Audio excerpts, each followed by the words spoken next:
Hola, ¿qué tal? Bienvenidos a En Gran Empresarial por Change TV, la televisión del cambio ya está aquí. Encantado de estar con ustedes, Rodolfo Jerónimo. Bueno, como habrán visto en las últimas semanas había estado un tanto ausente. Agradezco mucho a mi compañera Jade y al equipo de Change TV que han estado aquí apoyándome en toda esta etapa, pero bueno, son temas ahí laborales, afortunadamente positivos en cuanto a la carga de trabajo, pero bueno, han impedido que haya estado pues, aquí en estas últimas semanas. Y bueno, pues vamos a empezar con el día de hoy. Repito nuevamente, muchas gracias por todo el apoyo y especialmente a mi compañera Jade, que destinó tiempo adicional para poder cubrir las sesiones en las cuales también me ausenté. Y bueno, el tema de hoy que vamos a platicar es el relacionado con los ingresos por enajenación de bienes de personas físicas. Las personas físicas, como cualquier otra entidad desde el punto de vista jurídico, tienen un patrimonio, es decir, su patrimonio se compone de bienes como de deudas u obligaciones con terceros. Esos bienes que llegan a adquirir estas personas pueden derivarse en algunos casos por la compra de un bien que estas personas hacen. Por ejemplo, compran una casa habitación o compran un bien o invierten en una sociedad y en ese momento pues tienen un bien, tienen un derecho, el cual en algunos casos les será transmitido a título gratuito y en otras ocasiones pues incurrirán en ciertas erogaciones para poder adquirir esos bienes. Así, por ejemplo, cuando hablamos de una casa habitación, por supuesto la persona física tiene que invertir recursos de su patrimonio, hacer la erogación para poder adquirir esa casa habitación. ¿Qué pasa si en algún momento, con el paso del tiempo, decide que, no sé, a lo mejor esa casa habitación, no sé, donde está ubicado le queda quizá lejos de su lugar de trabajo o simplemente o busca un lugar a lo mejor más chico en relación al lugar donde está o más grande o quizá más cerca de su centro de trabajo o por la razón que sea, dice voy a vender esa casa habitación que tenía en algún momento y la voy a vender a alguien porque o requiero los recursos o bien pues simplemente quiero comprar un bien diferente. ¿Qué es lo que pasa en este momento? Pues tenemos que la persona física va a tener un ingreso derivado de esa venta de casa habitación, pero también tuvo un costo que lo que él invirtió, él o ella invirtieron para poder adquirir ese patrimonio.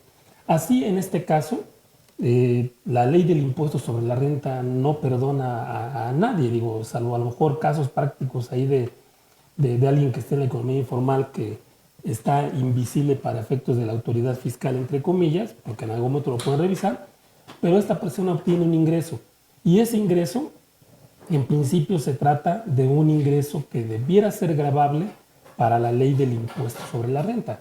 Sin embargo, la ley en estos casos prevé la posibilidad de que ese ingreso, dado que esta persona no se dedica a la compra-venta de casa-habitación, simplemente tiene un patrimonio y lo vende para poder adquirir otro o para tener recursos. Entonces, si a eso le quitas el impuesto sobre la renta, pues claramente le vas a menoscabar su patrimonio. Si esta persona recibe a lo mejor 2 millones y le quitas 300,000 pesos, ya no recibe lo que debiera recibir, ¿no?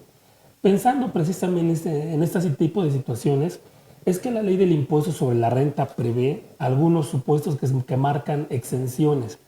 La ley lo marca específicamente en el caso de personas físicas, en el artículo 93, donde nos dice no se pagará el impuesto en la obtención de los siguientes ingresos. Sí es un ingreso, sí estaría sujeto al pago del impuesto sobre la renta, pero expresamente la ley menciona específicamente que le otorga una exención siempre y cuando se ubique en este tipo de parámetros. Y el primero de ellos es que esta persona física no hubiera realizado una enajenación de casa habitación en los 3 años anteriores. Es decir, si esta persona compra una casa y al año siguiente la vende y compra otra, ahí realmente se está dedicando más a una labor que es similar a un comerciante, donde hace del comercio su actividad ordinaria. A ellos no les aplica este tipo de exención. Esta exención está dirigida a quienes eventualmente venden su casa, pero al menos con cierto periodo de tiempo, que hace muchos años eran 5 años, desde hace algunos años son 3, y menciona, si tienes una exención siempre y cuando en los 3 años anteriores no hayas vendido tu casa habitación. Y para tal efecto, por supuesto, hay que recordar que este tipo de operaciones por ser inmuebles sí o sí se deben realizar ante fedatario público. Oye, pero es que yo no lo hice ante fedatario público, yo hice un contrato privado de compra-venta y la persona hicimos un contrato y él me vendió y yo le compré. Pues sí, es un contrato privado, pero no tiene la validez legal para ser oponible ante terceros. Si esta misma persona que te vende la casa habitación después resulta que la vende alguien más y esa operación sí la registran en el registro público de la propiedad, pues el que tiene la propiedad desde el punto de vista legal registrada ante el instituto es esta persona. A lo mejor tú tendrás que demandarlo por abuso de confianza, incumplimiento de contrato, tendrás que ver cuál es la situación en particular que se presenta en este caso, pero pues el dueño es quien aparece registrado en este caso ante el registro público. Entonces, este tipo de operaciones siempre se hacen ante fedatario. Entonces es muy fácil que el notario público, el fedatario, pues vea si esta persona física realizó o no una venta en los 3 años anteriores. Aparte tiene su declaración informativa, como el declara no. Y por si fuera poco, esta persona física, pues le van a pedir que, o de hecho dentro del mismo contrato de compra-venta que va ante el fedatario público, va a insertar esta cláusula donde se indica que declaro bajo protesta de decir verdad que no he realizado una venta de casa habitación en los 3 años anteriores. Entonces, ese es el primer requisito. ¿Cuál es el segundo? El segundo es el valor de la operación. La ley del impuesto sobre la renta tiene una exención que es bastante interesante, que es de 700,000 UDI. Ese es el valor de la unidad de inversión. 700,000 UDI son, al día de hoy, 5,456,498. Entonces, si no excede de ese valor y está dentro de los 3 años anteriores, existe esa posibilidad de que no causes el impuesto sobre la renta. Entonces, si la persona vendió su casa habitación en 3 millones, en 4 millones, no pagará impuestos sobre la renta, se irá libre. Aquí es muy importante que ustedes siempre en este proceso vayan acompañados con su asesor, porque desafortunadamente sí hemos encontrado algunos casos, y lo digo incluso por experiencia personal, donde me pedían 5 años, cuando la ley claramente menciona 3, e incluso requisitos adicionales que la ley no prevé. Entonces aquí es muy importante porque la diferencia es que logran tener o no una exención. Pero bueno, ese es en el caso de casa habitación. ¿Qué pasa si el valor de la casa fuera una casa a lo mejor con un valor mayor, a lo mejor unos 6, 7 millones de pesos? Oye, excede el monto de 5,4 millones. ¿Ya no está exento? Sí, está exento parcialmente hasta ese monto, y el diferencial ya es lo que estará grabado. Ahí hay que revisar en cada caso en particular, porque en ocasiones se tratan de ingresos en copropiedad, es decir, que compraron la casa habitación con los hermanos, 3, 4, 5 personas, y entonces los ingresos y deducciones se deben asignar proporcionalmente, y es muy importante verificar que incluso el tema de las retenciones quede registrado a través del CFDI de retenciones que te emite el fedatario público. Esto es algo muy, muy importante también tener en consideración. Cuando se hace la operación ante el fedatario público, el fedatario público hace un cálculo para ver vamos a suponer que la operación rebasa los límites, o que hay una parte que es gravable, o simplemente esta persona vendió una casa habitación hace 2 años. Entonces no va a tener la exención, aunque no rebase de 5,4 millones. ¿Por qué? Porque la exención ya la tuvo en la operación anterior y no ha cumplido el límite de tiempo de al menos 3 años. Oye, no está exento, lo vas a grabar. Ok, le dan todos los documentos al fedatario público, la operación se realiza ante el notario público y el notario público hace una retención. Un error común en las personas físicas es que piensan que como la operación ya se hizo ante el notario, ya no hay que hacer nada. Vi justamente un par de casos en la declaración anual de este año, donde particularmente dijeron, es que ya lo hicimos ante el fedatario público. Sí, pero el notario público lo que hace es una retención que tiene el carácter de pago provisional. ¿Qué significa esto? Que la persona física que vende esta casa habitación va a tener que calcular el ingreso y el impuesto que le corresponde en la declaración anual. Entonces, créanme que les va a dar un impuesto muy diferente. Y la razón es muy sencilla. A nivel de retenciones a nivel mensual, vamos a suponer que la persona tuviera, quitando el tema de que no goce de exención, la casa la vende en 7 millones. Esta es una operación real, Dios, los montos los estoy cerrando. 7 millones de pesos. Y tienen un costo de 3. Tienen un ingreso de 4 millones, una utilidad de 4 millones. El ingreso de los 7 menos el costo de los 3 tienen una utilidad de 7. Ustedes recordarán que las tarifas de personas físicas son tarifas progresivas.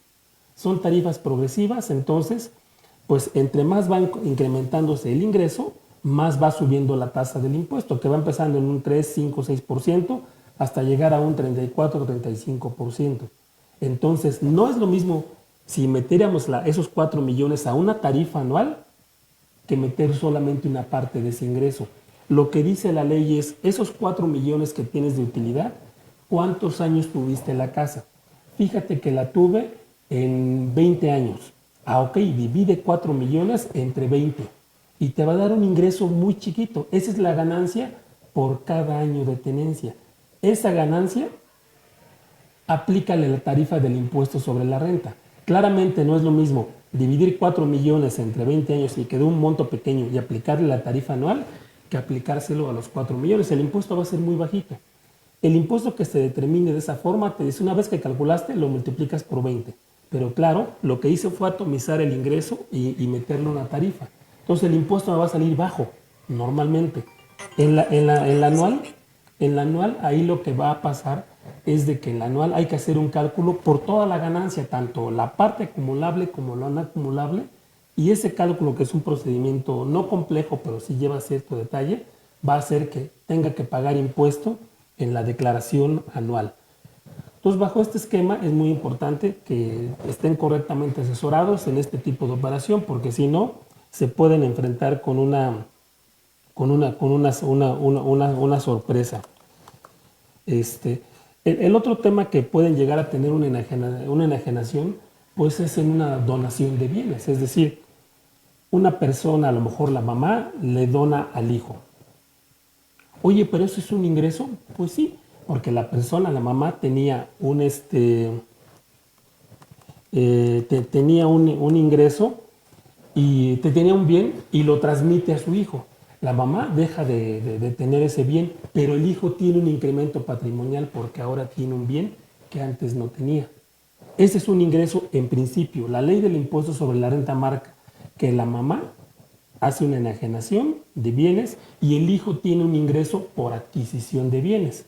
Solamente que la ley del impuesto sobre la renta marca específicamente que este tipo de operaciones, cuando se trata de operaciones entre ascendientes o descendientes en línea recta, sea hacia arriba o sea hacia abajo, de la mamá al hijo o del hijo a la mamá o así neto, están exentas del impuesto sobre la renta.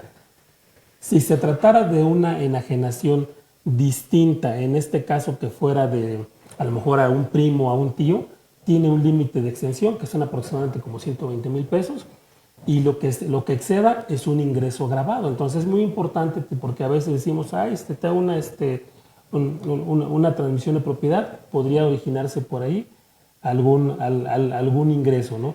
Y por supuesto, cuando no hay un valor de determinación de mercado, porque en este caso es un valor de la operación porque es una donación, pues se tiene que estar al valor de mercado que tenga ese bien. Entonces tenemos aquí que podemos tener ingresos por compra-venta de casa habitación, por donaciones, que en este caso las donaciones son actos mediante las cuales una persona se desprende de algo, de un bien, en beneficio de un tercero en vida. Si se tratara de actos que se realicen mortis causa, es decir, una vez que esta persona fallece, está regulado bajo lo que se conoce como herencia, sucesión o legado.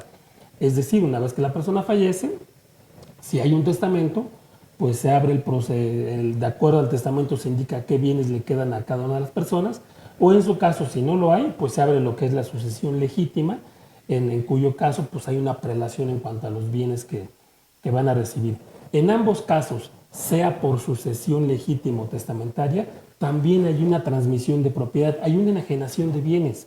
Por eso el concepto de este programa fue enajenación de bienes, porque estamos hablando en general de diversos ingresos que pueden tener las personas físicas, pero estamos hablando ahorita de los actos que son en manera accidental, no como tal de lo que es la compra-venta, porque eso está regulado por un capítulo específico, que o bien es el régimen simplificado de confianza o es el régimen de actividades empresariales. Estamos hablando de ingresos esporádicos que llegan a tener las personas físicas y que con frecuencia, pues a veces se pierde también del radar, que en algunos casos pueden estar exentos o en algunos casos causarán el impuesto sobre la renta. En el caso de las sucesiones, ahí también claramente la ley del impuesto sobre la renta indica que se trata de ingresos que están exentos de la ley del impuesto sobre la renta.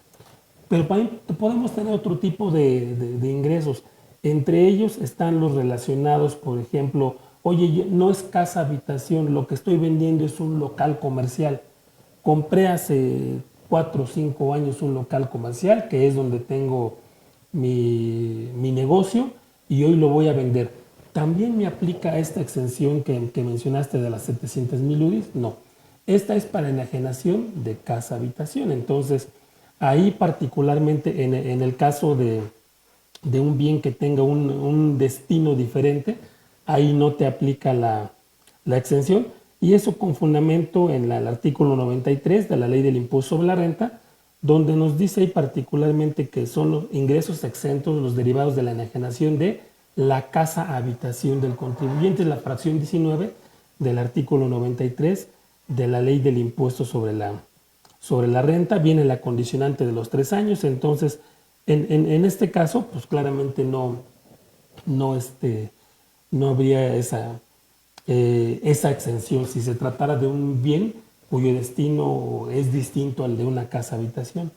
Oye, pero fíjate que no estoy hablando ni de la venta de la casa habitación, ni estoy hablando de la venta de un local comercial, ni tampoco de bienes que transmita por herencia, legado o donación. Simplemente pues tengo en este caso mi coche. Y pues compré el coche, cuando lo compré, pagué por él un valor, el día de hoy pues, lo voy a vender, ¿no? Oye, ¿eso también es un ingreso? Sí, aunque tiene una exención que marca la ley del impuesto sobre la renta. Recordemos que un coche desde el punto de vista civil se considera un bien mueble.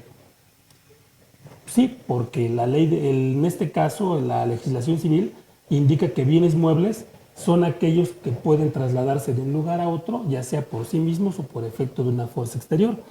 Entonces, el coche se puede mover de un lado hacia otro, ¿no? Es un bien mueble por disposición de la ley. Entonces, cuando hablamos de bienes muebles, no estamos pensando únicamente en las mesas, sillas de escritorio, sino todo aquello que de acuerdo con el Código Civil pueda tener esa naturaleza. Por ejemplo, esta lap técnicamente pues es un bien mueble, se puede mover. Este teléfono que tengo aquí es un bien mueble, se puede mover, no solo, pero si lo muevo yo sí se puede mover. Entonces, bajo esas características se tienen que analizar todo aquello que bajo el Código Civil puede entrar bajo la definición de bien mueble. Y nos dice la ley del impuesto de la renta que están exentas de la enajenación de bienes muebles distintos de las acciones. Fíjense que aquí le da la característica del Código Civil también, que las acciones, es decir, los títulos de propiedad que tiene una persona por invertir en una sociedad, son bienes muebles. Dice bienes muebles distintos de las acciones, como, ejemplo, la venta de mobiliario, la venta en este caso, de un coche. Dice, de títulos, valores de inversiones, cuando en un año de calendario la diferencia entre el total de las enajenaciones y el costo comprobado de adquisición de los bienes enajenados, es decir, tengo que comparar el precio de venta contra el costo de lo que me costó ese bien. Si la diferencia de entre ambos no excede de 3 veces el valor de la UMA a nivel anual, entonces estará exento también del impuesto sobre la renta. Lo que exceda estará grabado. Y vía miscelánea se precisa también que en el caso de los automóviles, si no excede el valor de la operación de 220,000 pesos más o menos, también está exento. Entonces, cuando se venden un auto, habrá que estar atento a los valores de la transacción. Claro, tienen que ser los de mercado, por lo menos del libro azul, para efectos de ver si hay o no una exención.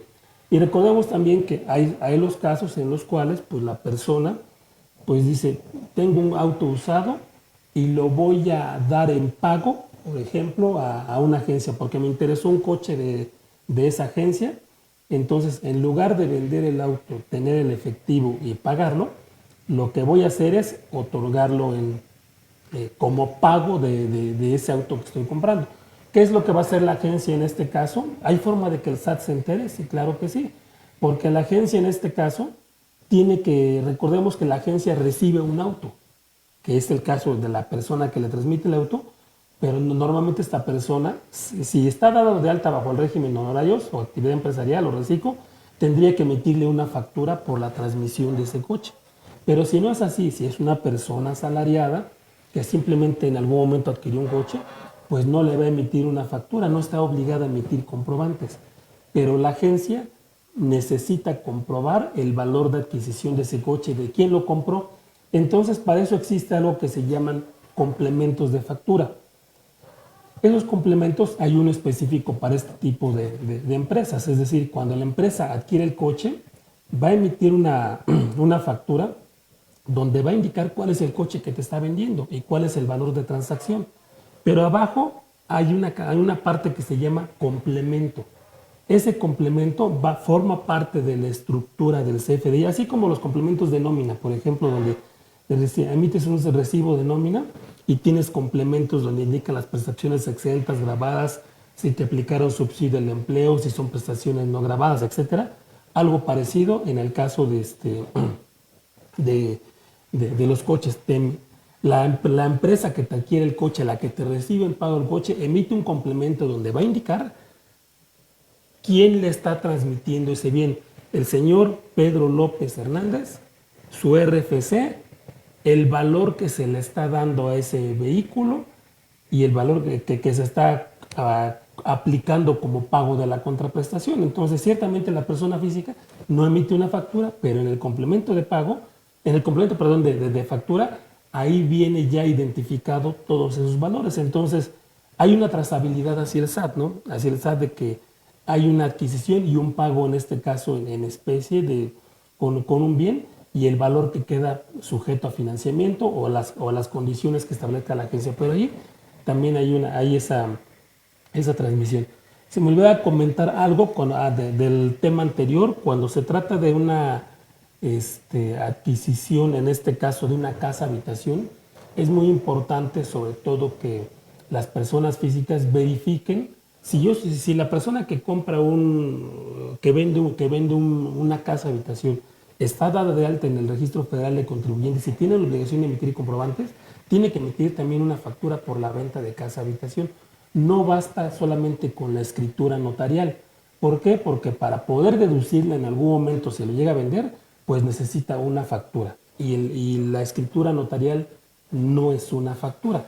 Entonces, hay de dos formas. Una, si la persona física que te vende la casa habitación está dada de alta en el régimen del SAT, en honorarios, actividad empresarial, reciclo, arrendamiento, en cualquier régimen que tenga la obligación de emitir comprobantes, él es el que te tiene que emitir la factura cuando le compras la casa. Si no es así, en este caso, el propio notario emite un complemento de notarios. Y ese complemento de notario va a indicar el valor de la casa, de quién se está comprando, cuál es el valor de adquisición, cuál es los años de tenencia, etc. Entonces, ahí vamos a tener una gran cantidad de información. Como podemos ver, la trazabilidad hoy viene en todos los sentidos, ¿no? Y finalmente, el último caso que vamos a comentar aquí es el de la enajenación de acciones.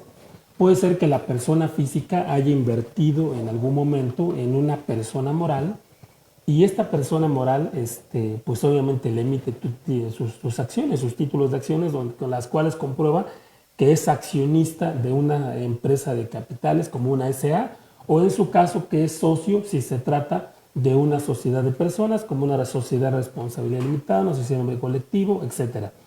Entonces, esta persona invierte en una sociedad. Desde el momento en que una persona invierte en una sociedad, hay una transmisión de bienes. Solamente que hay algunos que no originan efecto alguno. Por ejemplo, si hago una aportación en efectivo a una sociedad, es decir, efectivo es transferencia electrónica o incluso el propio efectivo, ¿no?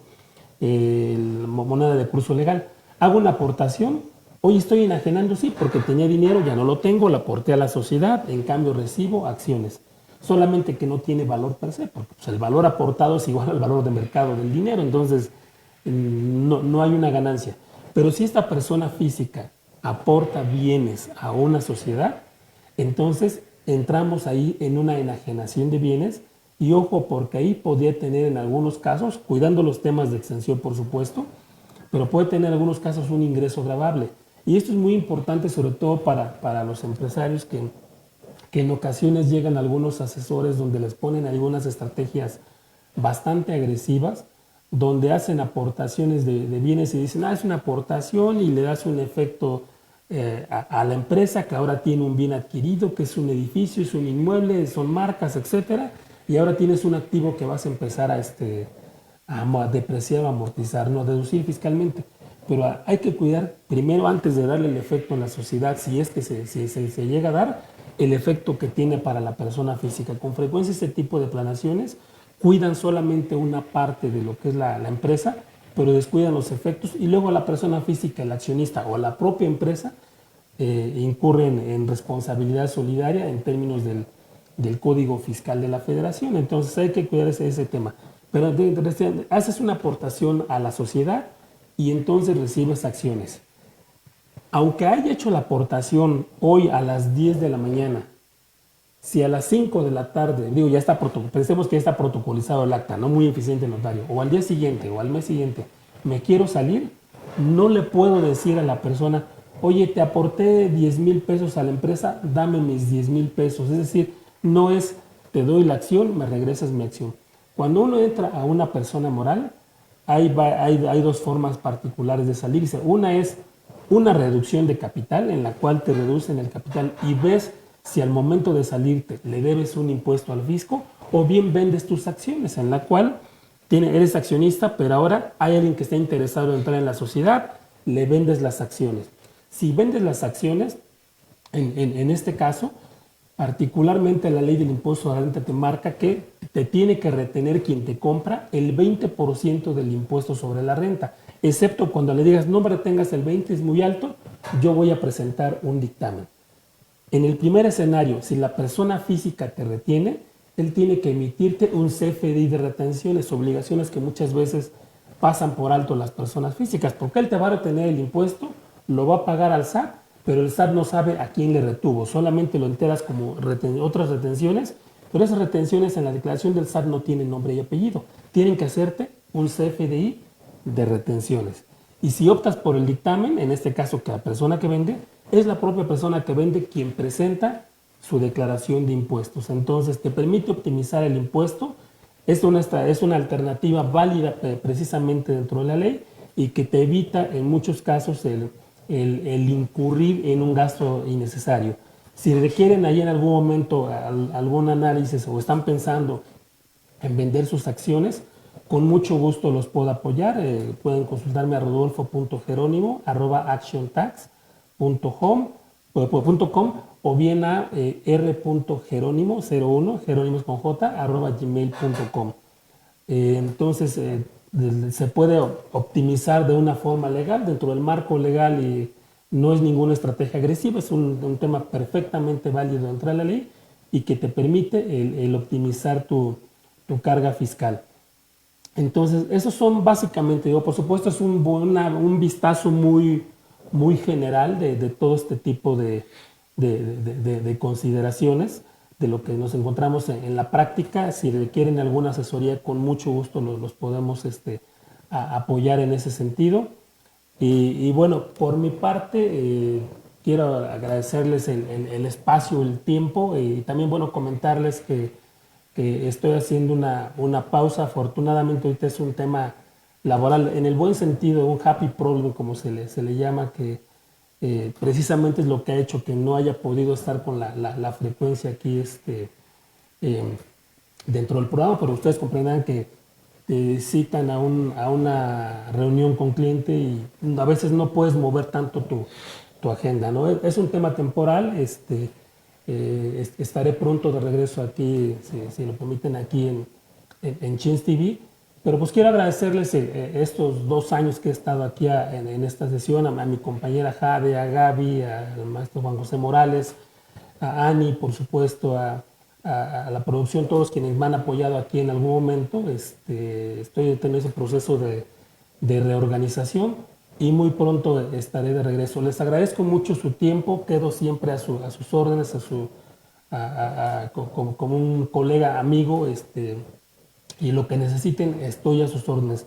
Muchas gracias por acompañarme en este espacio y por supuesto gracias por seguirme aquí en Gran Empresarial, en Chins TV. La televisión del cambio ya está aquí. Muchas gracias, excelente día.